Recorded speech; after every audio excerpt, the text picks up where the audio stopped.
Good morning friends. RD nursing career point के online YouTube classes के अंदर आप सभी दोस्तों का बहुत बहुत मोस्ट वेलकम है। तो डियर फ्रेंड्स, हम यहाँ पर हॉस्पिटल अटेंडेंट प्लस में जितनी भी एग्जाम से रिलेटेड प्रिपरेशन थी उनकी क्लासेस कंटिन्यू कर रहे थे। उसी सेशन को आज हम आगे बढ़ाते हुए नए टॉपिक के बारे में स्टडी करेंगे। दैट इज बहुत ही इंपॉर्टेंट हॉस्पिटल के अंदर काम आने वाला टॉपिक है, that is medical and surgical asepsis. तो चलिए शुरुआत करते हैं।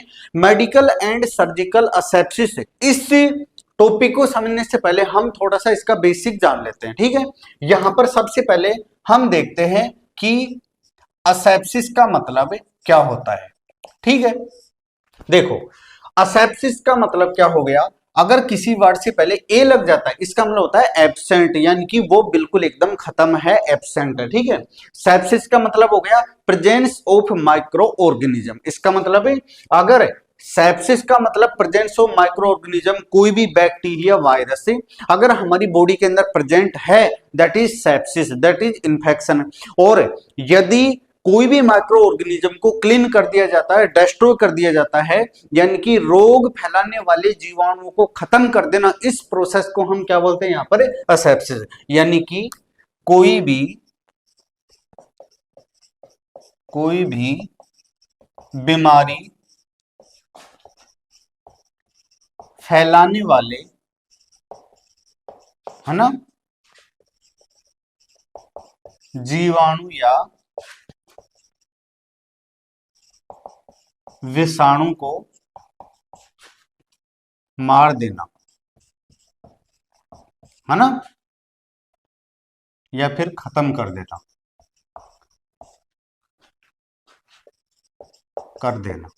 उसको हम क्या बोलते हैं यहाँ पर असेप्सिस। ठीक है, असेप्सिस का मतलब हो गया, अंग्रेजी में बोलो तो फ्री फ्रॉम माइक्रो ऑर्गेनिज्म। कोई भी माइक्रो ऑर्गेनिज्म यदि किसी सरफेस पर नहीं है उसको बिल्कुल एकदम स्टाइल कर दिया जाता है, दैट इज असेप्सिस। ठीक है, अब यहां से एक वर्ड और आता है सेप्सिस।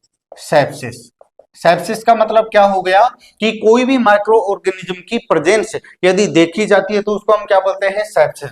यानी कि बीमारी पैदा करने वाले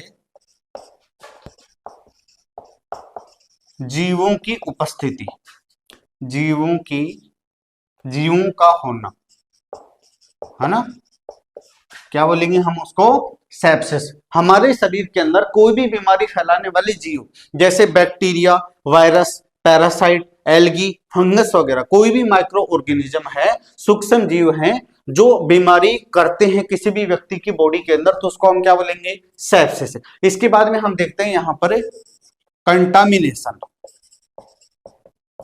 कंटामिनेशन, ठीक है, कंटामिनेशन का मतलब क्या होता है, अगर कोई भी बॉडी सरफेस, कोई भी इंस्ट्रूमेंट, कोई भी आर्टिकल यदि टच करने की वजह से अगर वो गंदा होता है तो उसको हम क्या बोलेंगे, यहां पर क्या बोलेंगे, कंटामिनेशन। यानी कि स्पर्श करने की वजह से, कोई सरफेस का इन्फेक्टेड होना। क्लियर है। हमारे जैसे वार्ड के अंदर कोई भी सरफेस है, डोर हो गया, ठीक है, या फिर कोई आर्टिकल हो गया, कोई इंस्ट्रूमेंट हो गया, अगर गंदे हाथों से उसको टच किया वो गंदा हो गया, अब उसको क्या बोलेंगे, कंटामिनेशन बोलेंगे। ठीक है, इसके बाद में आता है इन्फेक्शन। इन्फेक्शन का मतलब क्या होता है, ठीक है, किसी भी जीवाणु, विषाणु, कवक, कुछ भी हो, अगर उसके द्वारा अगर बॉडी के अंदर किसी ऑर्गन को डिस्ट्रॉय करके उसके फंक्शन कार्यों को नष्ट कर दिया जाता है, उसको हम क्या बोलेंगे, इन्फेक्शन। यानी कि किसी भी बैक्टीरिया या फिर वायरस के द्वारा किसी भी बॉडी अंग को, किसी भी शरीर के अंग को नुकसान पहुंचाना या फिर उसमें बीमारी करना, ठीक है, उसी को हम क्या बोलेंगे, इन्फेक्शन। इसके बाद में आता है एक क्रॉस इन्फेक्शन। क्रॉस इन्फेक्शन का मतलब क्या होता है, कोई भी बीमारी एक व्यक्ति से दूसरे व्यक्ति में फैलती है तो उसको हम क्या बोलेंगे, क्रॉस इन्फेक्शन। एक व्यक्ति से बीमारी का दूसरे व्यक्ति में फैलना, उसको हम क्या बोलेंगे यहाँ पर, क्रॉस इन्फेक्शन बोलते हैं। जैसे कोविड हो गया, ठीक है, एचएमपीवी वायरस हो गया, कोई भी बैक्टीरियल या फिर वायरल इन्फेक्शन जो एक व्यक्ति से दूसरे व्यक्ति के अंदर ट्रांसफर होता है उसको हम बोलेंगे क्रॉस इन्फेक्शन, ठीक है। इसके बाद में आता है यहाँ पर ये मेडिकल एंड सर्जिकल एसेप्सिस। देखो एसेप्सिस का मतलब क्या हो गया, कोई भी माइक्रो ऑर्गेनिज्म को डिस्ट्रॉय करना, उस प्रोसेस को हम क्या बोलते हैं, एसेप्सिस। सेप्सिस का मतलब माइक्रो ऑर्गेनिज्म की प्रेजेंस होना। कंटामिनेशन का मतलब क्या हो गया, किसी भी सरफेस को टच करके गंदा कर देना। इन्फेक्शन का मतलब किसी भी माइक्रो ऑर्गेनिज्म के द्वारा अगर हमारी बॉडी के किसी भी ऑर्गन को डिस्ट्रॉय कर दिया जाता है, उसके फंक्शन को डिस्ट्रॉय कर दिया जाएगा, अंग बिल्कुल इन्फेक्टेड हो जाएगा, उसको हम क्या बोलेंगे, इन्फेक्शन। क्रॉस इन्फेक्शन का मतलब ऐसी बीमारी जो एक व्यक्ति से दूसरे व्यक्ति के अंदर ट्रांसफर हो सकती है, तो उसको हम क्या बोलेंगे, एक व्यक्ति से दूसरे व्यक्ति के अंदर मतलब कि बीमारी का फैलना, that is called cross infection, ठीक है। इसके बाद में हम देखते हैं यहाँ पर ये मेडिकल एसेप्सिस का मतलब क्या होता है। मेडिकल एसेप्सिस इसका मतलब हो गया केवल और केवल, है ना, जो पैथोजेनिक बीमारी फैलाने वाले जो जीव हैं उनका ही नष्ट करना, उसी को अपन क्या बोलते हैं, मेडिकल एसेप्सिस, है ना। मतलब केवल बीमारी फैलाने वाले जीवों को ही नष्ट करना, उसको हम क्या बोलते हैं यहाँ पर, मेडिकल एसेप्सिस। मेडिकल एसेप्सिस के अंदर कौन सी टेक्निक यूज की जाती है, दैट इज क्लीन टेक्निक, याद रखना, क्लीन टेक्निक यूज की जाती है, ठीक है ना। मतलब केवल साफ किया जाता है, जो बीमारी फैला सकते हैं उनको डिस्ट्रॉय किया जाता है। एक होता है सर्जिकल एसेप्सिस। सर्जिकल एसेप्सिस का मतलब क्या हो गया, बीमारी फैलाने वाले और जो वैसे जीव हैं बिना बीमारी फैलाने वाले सभी जीवों को बिल्कुल डिस्ट्रॉय कर दिया जाता है, यानी कि सभी सूक्ष्म जीवों को नष्ट कर देना, ठीक है। इनके अंदर उनकी स्पोर भी इंक्लूड होते हैं, ठीक है, मतलब पैथोजेनिक, नॉन पैथोजेनिक और प्लस में उसके स्पोर, सारे के सारे माइक्रो ऑर्गेनिज्म डिस्ट्रॉय होते हैं, तो उसको हम क्या बोलेंगे, सर्जिकल एसेप्सिस। ये जो मेडिकल एसेप्सिस है ना, कहाँ यूज करते हैं, जैसे किसी भी पेशेंट यूनिट के अंदर, वार्ड के अंदर हमें वाइटल साइन ले रहे हैं, पेशेंट का असेसमेंट कर रहे हैं, पेशेंट को मेडिकेशन दे रहे हैं, तो हम सिंपल हैंड वॉश करते हैं, तो उसको हम क्या बोलेंगे, मेडिकल एसेप्सिस, जिसके अंदर बस बीमारी फैलाने वाले माइक्रो ऑर्गेनिज्म ही डिस्ट्रॉय करते हैं। सर्जिकल एसेप्सिस कौन सा हो गया, जैसे कोई किसी के पेशाब की नली डालनी है, कैथेटराइजेशन, कोलोनिक इरिगेशन करना है, वुंड की ड्रेसिंग करनी है, सर्जरी करनी है, तो उस टाइम पर हमें कोई भी माइक्रो ऑर्गेनिज्म नहीं चाहिए, तो पैथोजेनिक, नॉन पैथोजेनिक सारे माइक्रो ऑर्गेनिज्म डिस्ट्रॉय हो जाते हैं, तो यहां पर स्ट्राइल टेक्निक यूज की जाती है। कौन सी टेक्निक, स्ट्राइल टेक्निक यूज करेंगे, याद रखना, क्वेश्चन आ सकता है मेडिकल एसेप्सिस के अंदर क्लीन टेक्निक और सर्जिकल एसेप्सिस, जैसे लैब ऑपरेशन थिएटर के अंदर कौन सी टेक्निक यूज करेंगे, दैट इज सर्जिकल एसेप्सिस, ठीक है, स्टाइल टेक्निक यूज करते हैं।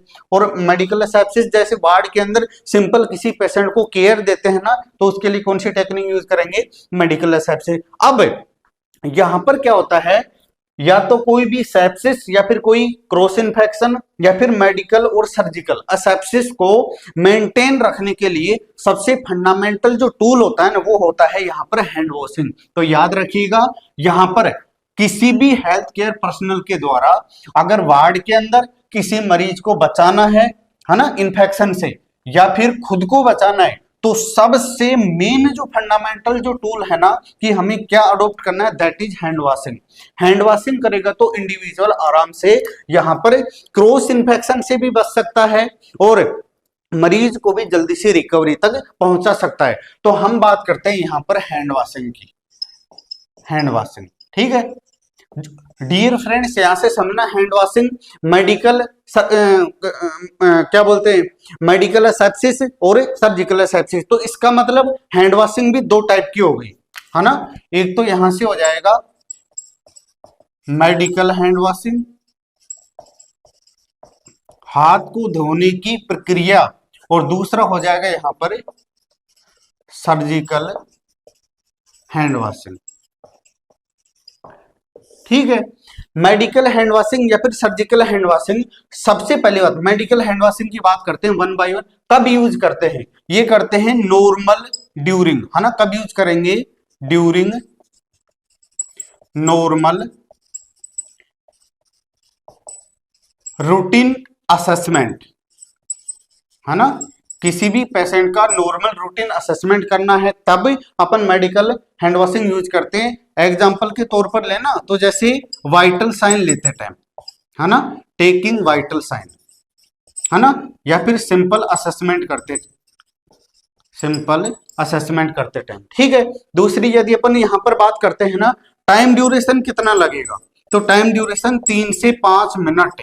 क्वेश्चन है, याद रखिएगा, 3 से 5 मिनट मेडिकल हैंड वॉशिंग का टाइम ड्यूरेशन है। यदि यहां से हम हैंड रब करते हैं स्प्रिट के द्वारा, आइसोप्रोपिल अल्कोहल या 70% अल्कोहल होता है, यानी कि उसको हम स्प्रिट भी बोलते हैं, है ना। स्प्रिट के द्वारा यदि हम हैंड रब करते हैं ना, तो हैंड रब होगा 20 से 30 सेकंड के अंदर। बहुत इंपॉर्टेंट क्वेश्चन है, ठीक है ना। स्प्रिट हाथ में लेकर हम, और 3 से 5 ml स्प्रिट लेकर, और हम क्या करेंगे, हैंड रब करते हैं, तो वो 20 से 30 सेकंड में। और वैसे अगर अपन मेडिकल एसेप्सिस के थ्रू यदि हम हैंड वॉशिंग करेंगे तो 3 से 5 मिनट के अंदर। ठीक है, नेक्स्ट वन यदि अपन बात करते हैं यहां से, इसका स्टेप कितनी फॉलो कर, तो टोटल स्टेप होती है 7।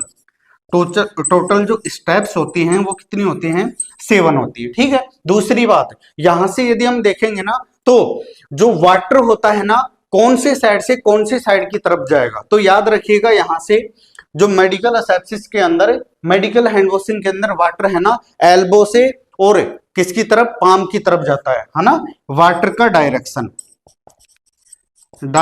ऑफ वाटर, एक एक पॉइंट लिख लीजिएगा।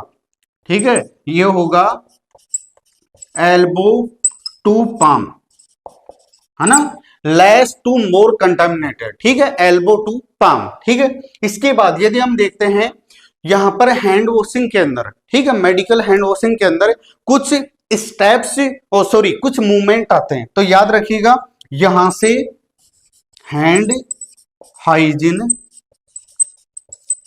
मूवमेंट। ठीक है, ये बताएंगे।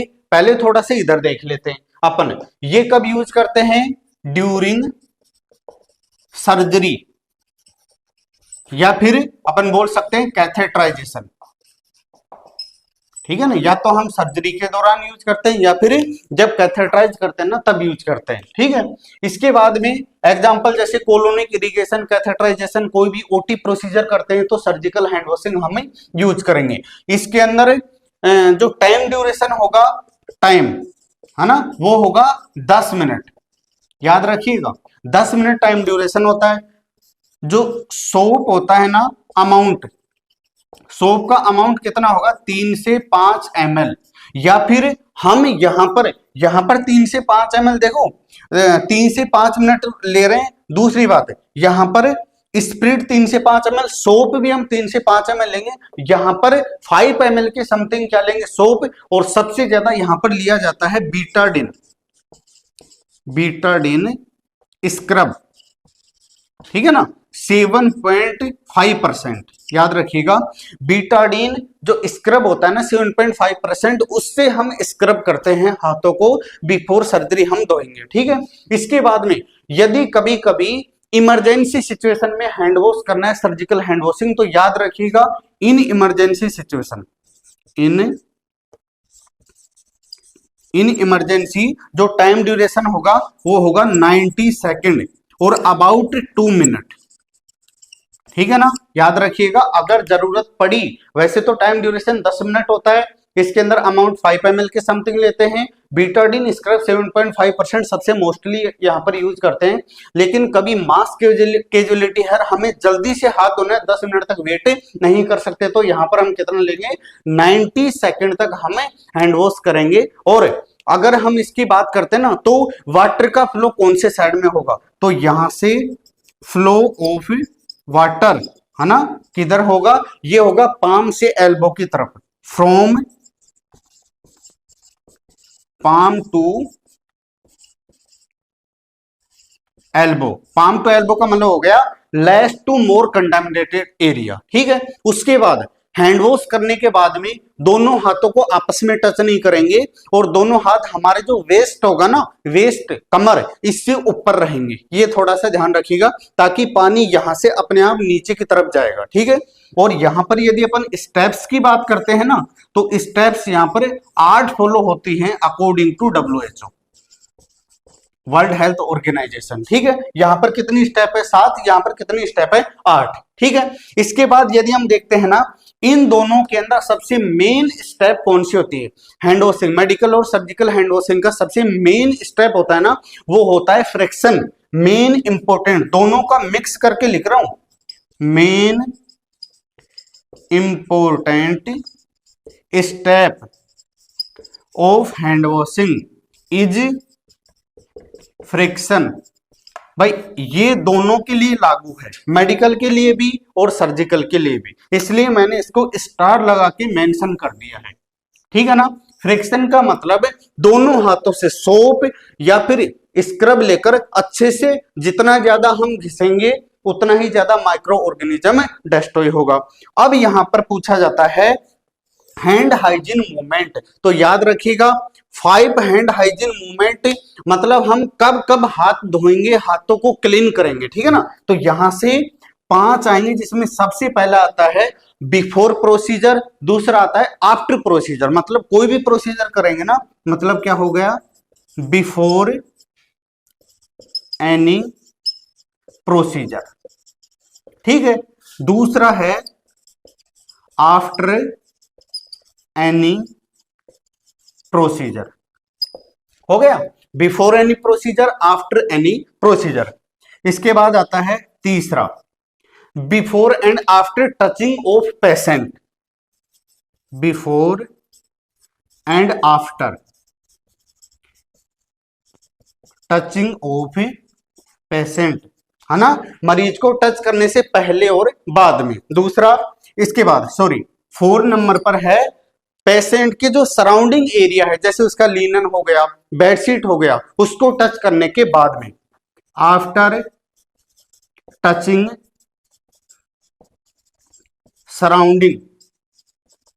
सराउंडिंग ऑफ पेशेंट, यानी कि मरीज के सराउंडिंग जो भी एरिया है उसको टच करने के बाद में, और बॉडी सिक्रेशन के टच होने के बाद में।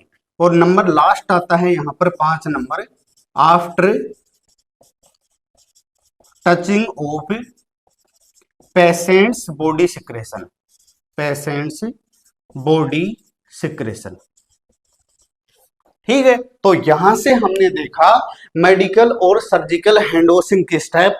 थोड़ा सा रिव्यू कर लेता हूं। मेडिकल हैंड वॉशिंग है ना, हम कहां करते हैं, रूटीन एक्टिविटी के अंदर, हॉस्पिटल के वार्ड के अंदर जो सिंपल असेसमेंट या वाइटल साइन मेडिकेशन करते हैं, उसके अंदर अपन क्या करेंगे, सिंपल हैंड वॉशिंग करते हैं, उसी को मेडिकल हैंड वॉशिंग बोलते हैं। टाइम ड्यूरेशन 3 to 5 मिनट होता है। स्प्रिट मतलब हम स्प्रिट से भी करते हैं, हैंड रब करेंगे 20 से 30 सेकंड के अंदर, ठीक है ना। ये क्या होता है, ये 70% आइसोप्रोपिल अल्कोहल होता है। दोबारा बोल रहा हूं, स्प्रिट को हम क्या बोलते हैं, 70% आइसोप्रोपिल अल्कोहल होता है, और ये हैंड रब के काम आता है ना।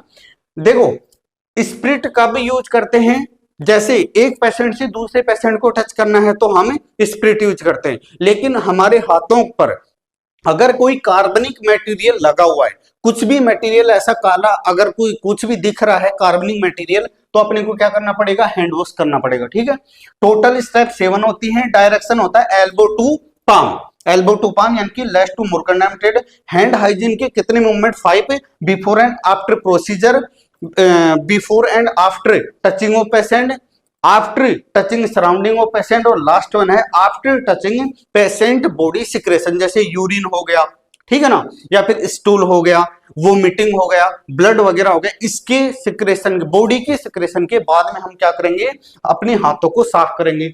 सर्जिकल हैंड वॉशिंग होता है किसी भी सर्जरी पर्पस से स्टेराइल टेक्निक यूज करेंगे। इसके अंदर कौन सी टेक्निक यूज करेंगे, क्लीन टेक्निक, और सर्जिकल हैंड वॉशिंग के अंदर कौन सी टेक्निक यूज करते हैं, sterile technique. Time duration 10 minute, soap का जो अमाउंट होता है वो लगभग 3 से 5 और मेजोरिटी में 5 ml रखते हैं। कौन सा मोस्टली कौन सा यूज करते हैं, बीटाडीन स्क्रब यूज करेंगे। इमरजेंसी अगर कभी जरूरत पड़ी, इतना टाइम ड्यूरेशन नहीं दे सकते तो 90 सेकेंड एटलीस्ट होना ही चाहिए surgical hand washing. Flow of क्या, H2 वाटर का फ्लो कहां रहेगा, वो रहेगा कहां पर, पाम टू एल्बो, पाम से एल्बो की तरफ इस तरीके से। और स्टेप 8 रहेंगे अकॉर्डिंग टू WHO, सबसे मेन स्टेप हैंड वॉशिंग की या माइक्रो ऑर्गेनिज्म को डिस्टर्ब करने की, दैट इज फ्रिक्शन। तो आई होप ये वीडियो आपके लिए बहुत यूजफुल होने वाला है। वीडियो को लाइक, सब्सक्राइब और शेयर करना ना भूले। बहुत जल्दी नई क्लास के साथ फिर से हाजिर होंगे, तब तक की अपनी स्टडी को मेंटेन करिएगा। धन्यवाद।